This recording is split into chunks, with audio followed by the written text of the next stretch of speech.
Next slide, you can just go ahead and kind of build it out. But here I just put a notional cyber-enabled campaign together to attack the CCP's political legitimacy and their internal control systems. These are my personal thoughts. They have certainly not been vetted through any sort of military planning process. A lot of you out here are a lot smarter than me. No doubt you could find better ways to shape these, improve these, do things better. But at the end of the day, you can see how these cyber-enabled campaigns. What I did is I tried to bend them into different operational areas, different levels of effort.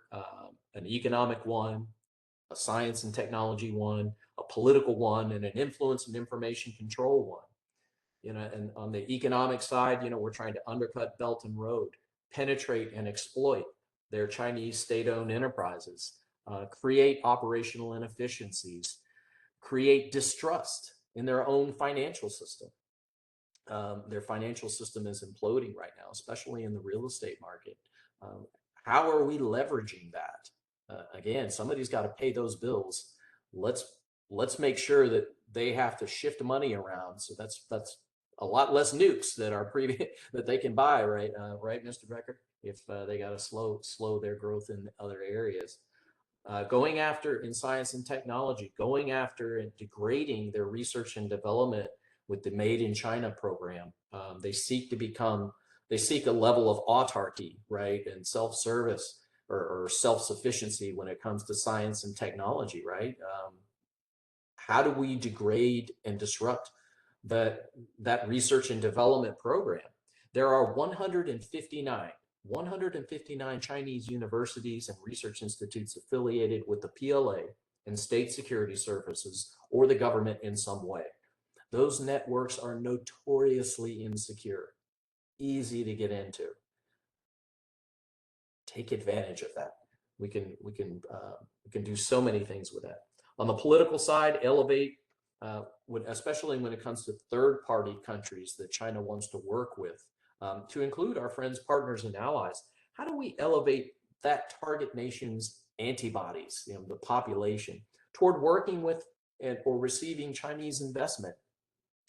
We can conduct certainly clandestine or non-attribution social media campaigns highlighting political corruption revolving around Belt and Road, debt trap diplomacy, imperialism with Chinese characteristics. These are all different things that we can show them and let the population know that making a deal with the CCP is kind of like making a deal with the mafia. We can promote alternative investment options. I think the West is starting to wake up to this fact, which is why you're seeing the United States, Japan, Australia, and others try to promote different economic development models. The EU is looking at that right now as well.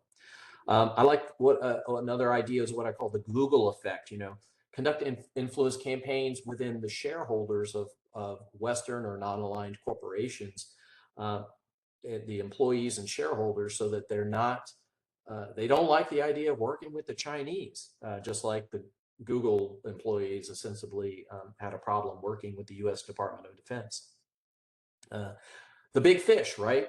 Going after the guys, Jack Ma's experience, if you know who Jack Ma is with Alibaba, that suggests to me that the CCP has deep concerns over those who might become a threat to Xi Jinping.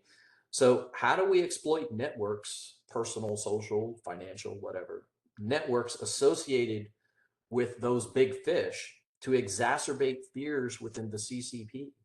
A parallel effort might highlight corruption and wealth disparities within China, and how those are reflecting the fact that the people in the party are not one. Finally, influence and information control, penetrate and exploit those united front networks. Another campaign of, China has a sizable portion of their country is covered by CCTV, closed circuit television. Those are notoriously easy to get into and hack. How do we make the Chinese see what we want them to see rather than what's really going on? The social credit system. How do we make the loyal appear disloyal and vice versa? Now, those are just a few of the things that can be done, but they go after the two fundamental things that the CCP needs to maintain its status of monopoly on power in China, and that's its political legitimacy and system controls. And I believe that any sort of cyber-enabled campaign can have a disproportionate strategic effect for the amount of money we're talking versus the strategic long-term effect.